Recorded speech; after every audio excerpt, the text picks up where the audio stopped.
welcome back. A new chapter for Saraland football, and the expectations have not changed. With quarterback KJ Lacey now at Texas, the Spartans are turning to a new leader under center, and he has already proven he can handle the spotlight. Our sports director Emily Cochran is talking about what you can expect from Saraland and the offense. The KJ Lacey era is over in Saraland. One of the most decorated quarterbacks in Alabama high school football history has moved on to Texas. And head coach Jeff Kelly, a former quarterback himself, takes a new QB under his wing. Enter Jamison Roberts. The junior stepped in for 2 games last year when Lacey was sidelined and made the most of his opportunity. Nearly 500 passing yards, 8 touchdowns, 0 interceptions, and a message sent across the state. The Spartans aren't going anywhere. Even before I got to Saraland, I knew Saraland had a great tradition of quarterbacks and good quarterback play. And watching KJ, watching Jack, I have went to a game where Jack was playing.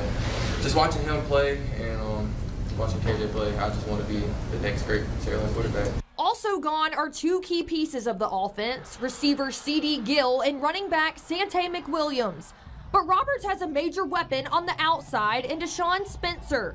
The senior wideout and Duke commit exploded onto the scene last season, turning heads with his big play ability.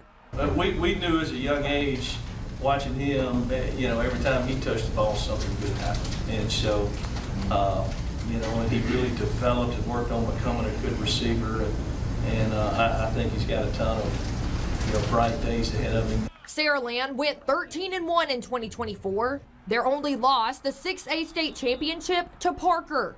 The same heartbreaking result they saw the year before, falling to Clay Chalkville in another title game. But the memory of their 2022 blue map is still fresh. And as Jeff Kelly enters year 15 at the helm, he knows the road back to a championship starts in the trenches of 6A Region 1, one of the toughest in the state. The Spartans open the season on the road against reigning 4A state champion Jackson. A heavy hitter matchup and the kind of challenge Saraland believes will prepare them for another deep postseason run. As a competitor, I can tell you, you can ask all 3 of these guys here, they love nothing less. They love that, they thrive in that. We played in a bunch of big games. We know what we're walking into. It'll be a great night of football. It'll be 2 great teams. I promise you, neither team is going back down or anything like that. And and that's what ball's all about. Saraland's home opener is set for week 2 when the Spartans host Spanish Fort. I'm Emily Cochran, Fox 10 Sports. And you can find our season previews on fox10tv.com. We have one on every team from 1A to 7A, and you can find your team's schedule, take a look at all the top returning players, and much more.